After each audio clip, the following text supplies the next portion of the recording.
안녕하세요.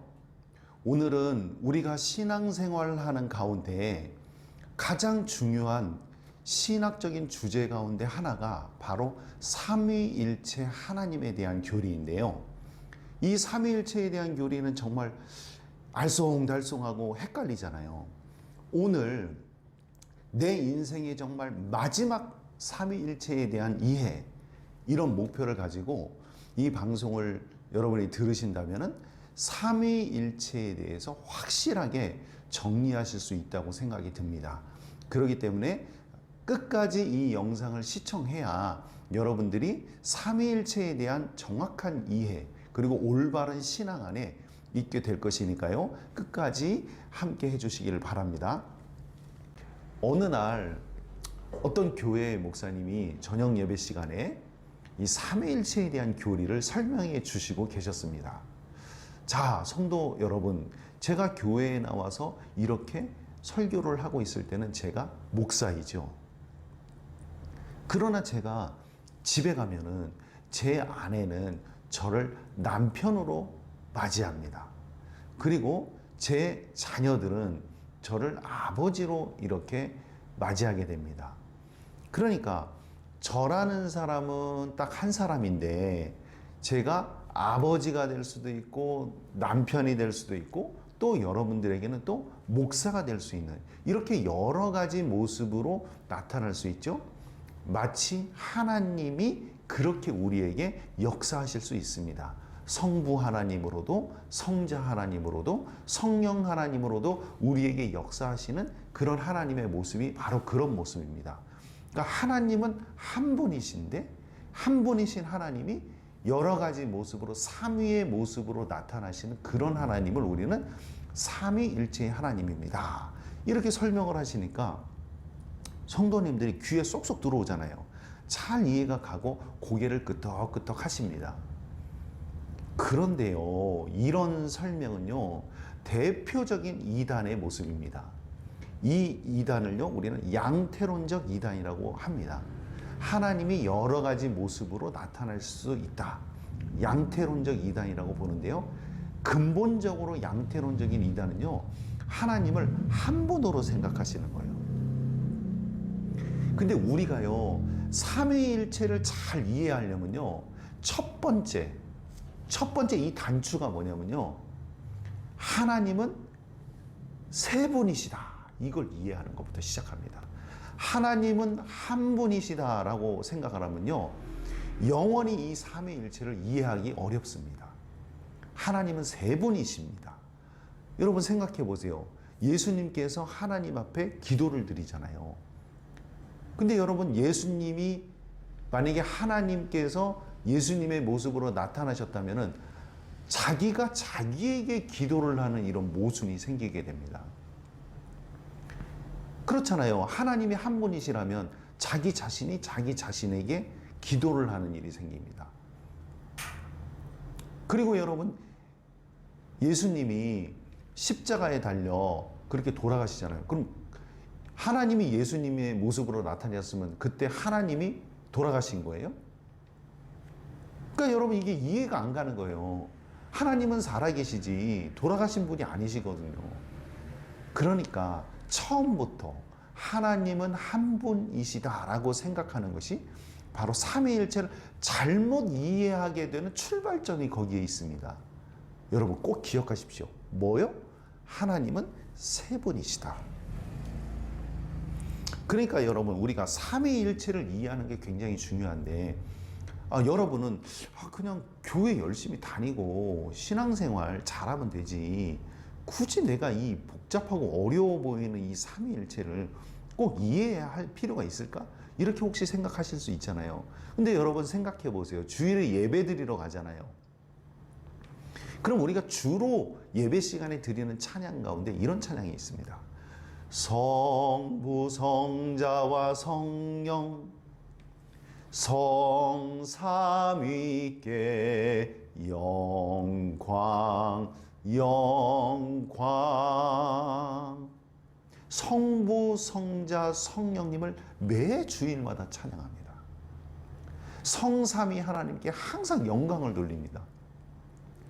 그리고 여러분 예배가 마쳐질 때 목사님께서는 성부, 성자, 성령님께 하나님의 은혜를 구하고 축도를 하시게 됩니다. 그러니까 삼위일체 하나님은요, 우리 신앙생활과 굉장히 밀접하고요, 반드시 알아야 되는, 반드시 이해해야 되는 기독교의 핵심 사상입니다. 그렇기 때문에 우리가 이 삼위일체 하나님에 대해서 깊이 있게 생각을 반드시 해야 된다는 겁니다. 삼위일체의 대표적인 이단은요, 일신론입니다. 하나님은 한 분이시다. 또 삼신론이 있습니다. 하나님은 세 분이시다. 아까 하나님은 세 분이시다 그랬는데, 예, 맞습니다. 근데 제가 먼저 설명을 하자면요, 하나님이 한 분이라고 해도 이단이고요, 하나님이 세 분이라고 해도 이단입니다. 하나님이 한 분이라고 하면요, 최상위 이단이고요, 하나님이 세 분이라고 하면 한 중간 정도 되는 이단이에요. 아니, 이것도 이단, 저것도 이단이면 도대체 무엇입니까? 예, 그러니까 끝까지 이 우리 삼위일체를 잘 이해해야 합니다. 일신론 이단 중에서요, 대표적인 이단이 뭐냐면 종속론입니다. 아까 양태론을 말씀드렸잖아요. 종속론 이단입니다. 하나님과 예수님이 똑같을 수 없는 거예요. 그러니까 예수님은 인간이라는 거예요. 아주 훌륭한 인간. 그렇기 때문에 우리가 예수님을 하나님으로 인정할 수 없다는 겁니다. 신이 아니라는 것이 종속론이에요. 말하자면 예수님이 하나님께 종속되어 있다는 거예요. 초대 교회 역사 속에서 이 종속론에 대한 논쟁이 아주 활발하게 있었는데요. 대표적인 두 파를 얘기하면요, 아타나시우스와 아리우스파가 이 종속론 논쟁을 하게 됩니다. 이 아리우스파가 이단으로 정죄되는데요, 아리우스파의 주장이 그거였어요. 예수님은 하나님이 아니시고 인간이다. 좀 인간 중에서도 훌륭한 인간이다. 제일 가는 인간이다. 그렇지만 예수님은 신이 아니다. 하나님이 아니다. 하나님께 종속된 존재이고 피조물이다. 그런데 피조물 중에서 제일 가는 피조물이 예수님이다. 이렇게 주장을 했지만 교회 공동체는 아타나시우스가 말한 예수님은 하나님과 동등한 분이시고, 그리고 예수님은 피조된 분이 아니시고 세상을 만드시고 창조하신 분이시다. 삼위일체 하나님을 받아들이는 것이 우리 기독교 공동체의 핵심 교리에 해당한다라는 아타나시우스의 파가 승리를 하게 되었고요. 그리고 우리 기독교 공동체는 전체가 카톨릭, 지금도 개신교, 그 다음에 동방교회까지 모든 이 기독교 공동체가요, 삼위일체 하나님을 고백하고 있다는 사실입니다. 이 종속론 이단 중에 아주 대표적인 이단이 우리 가까이에 있는데요, 그게 바로 여호와의 증인이에요. 여호와의 증인은 어떻습니까? 우리가 보통 대한예수교 장로회, 대한기독교 감리회, 우리는 예수교 또는 기독교 이런 것들이 앞에 붙잖아요. 근데 여호와 증인들이 생각할 때는 이상한 거예요. 예수님은 인간인데, 예수님은 하나님이 아니신데 왜 거기다가 그렇게 예수님을 전파하냐 이거죠. 우리는 한 분이신 하나님, 오직 여호와 하나님만을 우리는 전파한다. 그래서 여호와의 증인이 된 거예요. 우리는 예수님의 증인이잖아요. 그러니까 여호와의 증인들은 여호와의 증인이라는 거예요. 대표적인 일신론을 주장하는 이단 종파입니다. 그런데 여러분, 이것은 무엇을 좀 잘 이해하지 않았냐면요, 하나님이라는 본질과 또 관계적인 측면을 자꾸 오해했기 때문에 그런 겁니다. 한 가정에 아버지가 있고 아들이 있다고 생각해 봅시다. 여러분, 아버지와 아들은 인간이라는 존엄성에 있어서 차이가 납니까? 똑같은 인간이잖아요. 아버지하고 아들이 어떻게 인간의 존엄성이라는 측면에서, 인격적인 측면에서 어떻게 다를 수가 있겠어요? 똑같은 사람인데요. 그러니까 본질적인 면에서 아버지와 아들은 차이가 없습니다. 그러나 여러분, 관계적인 면에서는 차이가 있죠. 아버지하고 아들이잖아요. 아버지는 아들을 사랑하고 또 아들은 아버지를 또 공경하고 이런 관계가 있잖아요. 아버지와 아들이 같을 수가 없잖아요. 그러니까 관계적인 측면에서는 아버지와 아들의 관계가 있지만 본질적인 인격, 본질적인 인간의 존엄성에 있어서는 다를 수가 없다는 것이 바로 이 삼위일체에 대한 교리를 이해하는 핵심입니다. 성부 하나님과 성자 하나님, 성령 하나님은요, 본질적으로 똑같으신 분이에요. 본질적으로 똑같지만 그러나 다른 거예요. 십자가에 달리실 때는 예수님이 돌아가신 거지 성부 하나님이 돌아가신 건 아니에요. 그러니까 여러분, 이 삼위일체에 대한 이해는 첫 번째가 하나님은 세 분이시다. 이것부터 시작을 해야 되는 것이 중요한 것입니다. 그 다음에요, 이 삼위일체 교리에 대한 잘못된 생각 중에 또 양자론 이단이 있습니다. 보통 자유주의적인 신학적 입장을 가지신 분들이 이 양자론을 보통 믿게 되는데요. 뭐냐면 예수님이 원래 인간이셨어요. 인간이셨는데 이 세상 모든 인간들 중에 하나님의 말씀과 하나님의 뜻을 이 세상의 삶 가운데 가장 잘 구현한, 최고로 하나님의 뜻을 이 세상에 잘 펼쳐낸 그런 인간이 바로 예수님이시라는 거예요. 그래서 원래 예수님은 신이 아니셨는데 하나님의 뜻을 잘 나타내셨기 때문에 하나님께서 예수님을 양자로 삼으셔서 아들로 삼으셨다는 거예요. 인간을 하나님의 아들로 승격시켜 주셨다는 거예요. 그래서 예수님을 양자로 삼으셨다. 아주 대표적인 양자론 이단에 해당됩니다. 그래서 자유주의적 신학 입장은요, 예수님을 인간으로 봅니다. 그리고 성령님을 하나님의 어떤 역사 또는 하나님에 대한 어떤 에너지, 그런 걸로 생각을 해요. 그러니까 성령님을 우리 삼위일체 하나님으로서, 그러니까 하나의 인격을 가지고 있는 독립적인 하나님으로서 인정을 하지 않는 것이 바로 자유주의적인 입장입니다. 여러분은 신앙이 보수적이다 또는 자유주의적이다 이런 거를 무엇을 가지고 여러분은 판단하십니까? 간혹 보면 우리 그리스도인들이 뭐 술을 마시는 것에 대해서 관대하다고 생각하면 좀 자유주의적인 입장이고, 또 술을 마시는 것을 그렇게 관대하게 생각하지 않고 반드시 마시면 안 된다고 생각하면 보수적인 사람. 뭐 이 정도로 어떤 자유주의적이냐 보수적이냐 이런 것들을 생각하는데요.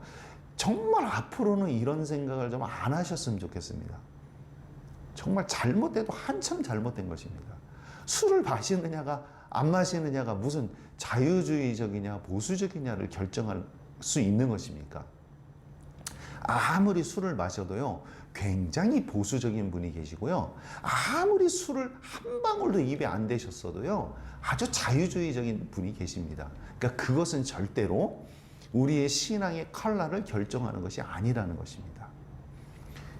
저는 자유주의냐 보수주의자냐 이거를 딱 결정하는 딱 한 가지 방법이 있다면요, 그것은 예수님을 어떤 존재로 바라보느냐로 저는 결정을 합니다. 예수님을 하나님으로 보느냐, 그리고 예수님을 우리의 구원자, 우리를 구원해 주시는, 구원하시는 하나님으로 보느냐에 따라 보수냐 자유주의냐를 저는 결정할 수 있다고 봅니다. 예수님을 하나님으로 믿고 예수님을 우리의 구원자로서 믿으면 보수적인 겁니다. 그러나 예수님을 하나의 인간으로서, 인간 예수로서 예수님을 바라보고 있고, 그렇다면 저는 그것은 자유주의적인 입장이라고 생각합니다. 그래서 이 자유주의적인 입장에 있는 사람은 예수님이 인간이기 때문에요, 속죄론이 희생됩니다. 예수 그리스도를 믿어서 구원을 받는다는 이 속죄론이 희생이 돼버려요. 예수님이 무슨 인간인데 우리를 구원해 주십니까? 그리고 예수님은 그렇게 우리의 구원의 은총을 베풀어 주시는 구원자이신 하나님이 아니시고, 예수님은 하나님의 뜻을 이 땅에 펼쳐낸 아주 훌륭한 삶을 사셨기 때문에 우리는 예수님을 통해서 그분의 정신과 그분의 하나님 나라를 위해서 했던 그런 헌신, 그분의 삶을 우리는 본받아야 된다. 이렇게 생각을 합니다.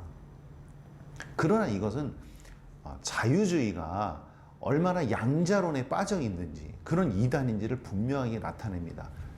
여러분, 정통 기독교 교리는요, 예수님은 삼위일체의 하나님이셔요. 그러니까 예수님이 하나님이시다, 이걸 인정할 때에만 바로 정통 기독교 교리를 믿는다고 볼 수가 있습니다. 예수님은 하나님이시며 성육신하신 하나님이시며 우리를 구원하여 주시는 구원의 은총을 베풀어 주시는 그런 하나님이시다. 그것을 믿는 것이 중요하고요. 그 다음에 또 중요한 게 뭐예요?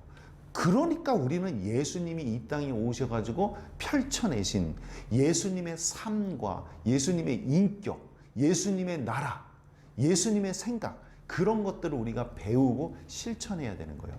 그러니까 믿음의 고백이 가장 중요하고요. 그리고 그와 못지않게 두 번째로는 뭐예요? 예수님의 삶을, 예수님의 정신을 우리가 이 세상 가운데 펼쳐내고 구현하는 것. 그 다음 이것이 중요해요. 그런데 이 보수주의자들은 예수님의 정신을 구현해내는 게 부족해요.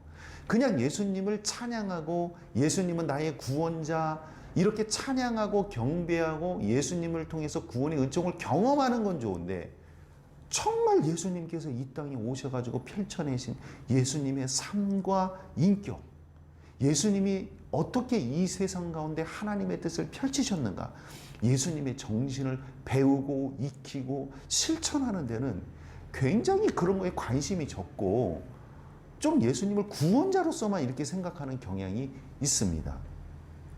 그러나 예수님 우리 구원자이며 우리의 삶의 모범이 된다는 걸 기억하고요, 우리는 예수님의 삶을 반드시 본받아야 된다는 것입니다.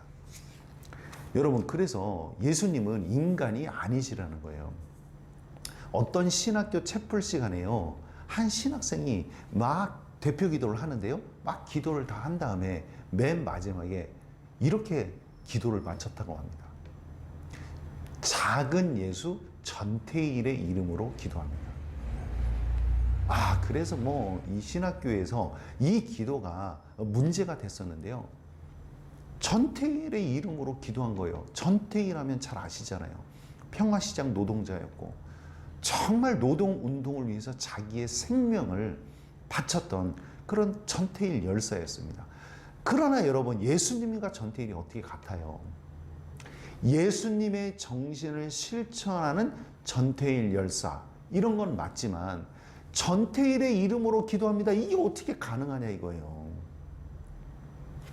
예수님은 하나님이시고 전태일은 인간이기 때문입니다. 그런데 여러분, 자유주의적인 양자론에 빠진 자들은요, 전태일도 예수님이에요. 전태일 열사도 예수님이 될 수 있고요, 또 어떤 훌륭한 어떤 삶을 실천하며 살았던 사람도 예수님이 될 수 있는 거예요. 그냥 똑같아요, 예수님이. 절대 우리 기독교 정통교리는 삼위일체 하나님을 고백하는 거예요. 그래서 중요합니다. 예수님은 인간이 아니셔요. 인간의 몸을 입고 오신 하나님이시라는 거예요. 그것을 고백하는 것이 삼위일체 하나님에 대한 핵심적인 사상입니다. 그럼 아까는 삼신론도 이단이라고 했잖아요. 예, 맞아요. 아니, 금방 하나님은 세 분이시라며. 맞습니다. 하나님이 세 분이신데 왜 삼신론을 이단이라고 하느냐면요, 삼신론을 다신론이라고 생각할 수 있어요. 그러니까 성부, 성자, 성령 하나님이 계시는데 이 세 분의 하나님을 무슨 그리스 신화에 나오는 제우스 신, 어떤 신, 이런 그런 신처럼 생각하는 거예요. 그래서 서로 싸우기도 하고 서로 경쟁하기도 하고 질투하기도 하는 이런 신 저런 신, 농경신, 하늘신, 바람신, 바다신, 이런 여러 가지 신처럼 다신론적인 생각을 가지면서 삼위일체 하나님을 성부, 성자, 성령, 이렇게 다신론적인 생각을 가지고 있는 것도 이단입니다. 삼신론 이단입니다.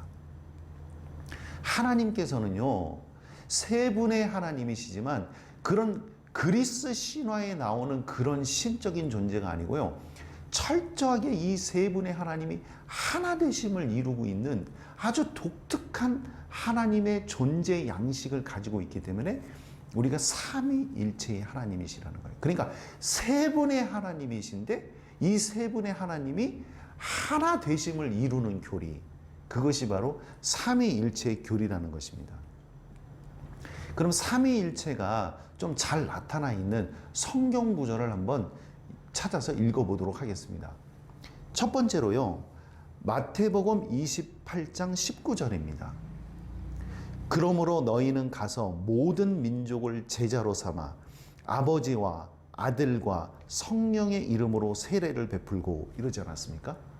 아버지와 아들과 성령의 이름으로 세례를 베푸는 거예요. 그러니까 삼위일체 하나님이 그대로 나타나시는 거예요. 그러니까 절대 하나님은 한 분이 아니시죠. 그리고 이 세 분이 철저하게 하나됨을 이루시는, 삼위일체의 하나님을 이루시는 것을 이 성경 구절에서 볼 수 있습니다. 그리고 또 한 구절을 보면요, 고린도후서 13장 13절 말씀입니다. 주 예수 그리스도의 은혜와 하나님의 사랑과 성령의 교통하심이 너희 무리와 함께 있을지어다. 그러니까 목사님들이 축도로 사용하시는 그런 구절인데요. 성부 하나님과 성자 하나님과 성령 하나님이 항상 이렇게 삼위일체적인 하나 되심을 이루시면서 이 세상 역사를 이끌어 가시고 또 우리에게 은혜를 베풀어 주신다는 것이 잘 나타나 있는 구절입니다. 하나님은 한 분이 아니시고 이 세 분이라는 것을 이해할 때만 삼위일체를 이해하는 첫 번째 단추를 잘 끼우는 것입니다. 그리스 신처럼 이렇게 서로 경쟁하고 싸우고 막 질투하는 그런 하나님이 아니라 세 분이 독특하게 이렇게 하나 되심을 이루면서 존재하시는, 하나님만이 그렇게 존재하실 수 있는 그런 존재함이 바로 삼위일체 하나님이십니다. 삼위일체 하나님은 서로 침투되어 있고 서로 상호작용하면서 완전히 하나를 이루는 거예요. 그래서 우리들은 이 세상 가운데 이 삼위일체 하나님을 비유적으로 설명할 수 있는 길이 잘 없어요. 왜냐하면 하나님께서만 독특하게 이루시는 그런 존재 양식이 바로 삼위일체 하나님이시기 때문에 그래요. 성부 하나님과 성자 하나님과 성령 하나님이 천지창조를 하실 때도 함께 하시고 우리 삶에 역사하실 때도 함께 하시고 그렇습니다. 그래서 우리 이 초대교회 교부들은 이 삼위일체 하나님을 설명하시기 위해서 단어를 하나 생각해냅니다. 페리코레시스라는 그런 헬라어인데요. 이 페리는 빙빙 돈다 이런 뜻이에요. 코레시스는요, 춤이라는 뜻이에요. 그러니까 페리코레시스, 그러니까 빙빙 이렇게 세 사람의 그 춤을 추는 사람이 어깨 동무를 하고 빙빙빙 원을 그리면서 도는 춤, 원무라고 할 수 있잖아요. 그러니까 세 명의 댄서가 어깨 동무를 하고 빙빙빙 돌면서 하나의 춤을 추는 그런 모습. 성부 하나님, 성자 하나님, 성령 하나님께서 이렇게 세 분이 어깨 동무를 하시고 빙빙 돌면서 하나의 역사를 이끌어 가시는 그런 모습, 그런 모습을 바로 삼위일체 하나님의 모습으로 생각하고 페리코레시스라는 이 말로 삼위일체를 설명하게 되십니다. 예수님께서 십자가에 달리실 때 하나님은 어디에 계셨죠? 아들 하나님께서 십자가에 달려 돌아가실 때 성부 하나님은 아들을 내어주시는 그 고통을 함께 그 십자가에 느끼신 겁니다. 성부 하나님이 돌아가신 게 아니고 돌아가시는 분은 인간의 몸을 입고 이 땅에 오셨던 성육신 하셨던 예수 그리스도께서 돌아가신 것이고 그 십자가의 고통을 당하셨고 성부 하나님은 아들을 내어주시기까지 인간의 몸으로 이 땅에 오게 하시고 아들을 내어주시기까지 사랑하셨던 그 사랑의 고통을 느끼셨던 그 사건이 바로 십자가 사건이고 성령 하나님께서 사랑의 관계로 그 십자가의 사건에 함께 동행해 주신 것이라고 볼 수 있습니다. 이렇게 세 분 하나님은 하나 되심을 이루시는, 아주 우리가 이해하기 어렵지만 그냥 또 한마디로 쉽게 또 이해할 수 있는 그런 삼위일체의 하나님으로 언제나 우리와 함께 하십니다. 그래서 우리가 기도할 때도 성부 하나님께 예수 그리스도의 이름으로, 성령 하나님의 도우심으로 우리가 아버지 하나님 앞에 기도를 드리는 그런 모습을 우리가 볼 수 있습니다. 그래서 앞으로는 삼위일체 이런 용어보다는 세 분이 하나 되심을 이루는 교리, 세 분의 하나님이 한 분 하나님이 되시는 교리, 이루시는 교리, 이렇게 우리가 얘기하면 가장 정확한 것이라고 볼 수 있습니다. 하나님께서는 삼위일체로 존재하십니다. 세 분이 각각 자신의 위격을 가지고 독특하게 존재하고 계시지만 또 세 분이 함께 어우러져서 우리가 세상적인 이론으로는 설명하기 어려운 하나 되심을 이루고 있는 그런 놀라운 역사가 바로 삼위일체 하나님이고요. 그리고 세 분이 하나 되심을 이루는 그런 교리입니다. 자, 마지막으로 정리하면요. 삼위일체의 교리, 첫 번째, 하나님은 세 분이시다. 두 번째, 삼위일체 교리는 하나님이 그리스들의 신과 같이 이렇게 서로 경쟁하고 질투하는 그런 싸움을 하는 그런 존재가 아니라 철저하게 어깨동무를 하시고 하나의 모습으로 춤을 추듯이 우리 삶에 역사하시는 그런 세 분이 하나 되심을 이루는 그런 하나님이시다. 그게 삼위일체 교리의 핵심입니다. 우리도 그렇게 삼위일체 되신 하나님을 본받아서 서로가 조금씩 다른 것을 인정하고 서로를 서로 각각의 개체로서 인정하면서도 하나님의 신앙 안에서 한 몸을 이루는 교회 공동체, 다양성을 인정하면서 하나됨을 이루는 그런 교회 공동체, 그런 신앙의 공동체를 이루면서 산다면은 그게 바로 삼위일체 되신 하나님을 본받는 우리 인간의 삶이라고 볼 수 있습니다. 감사합니다.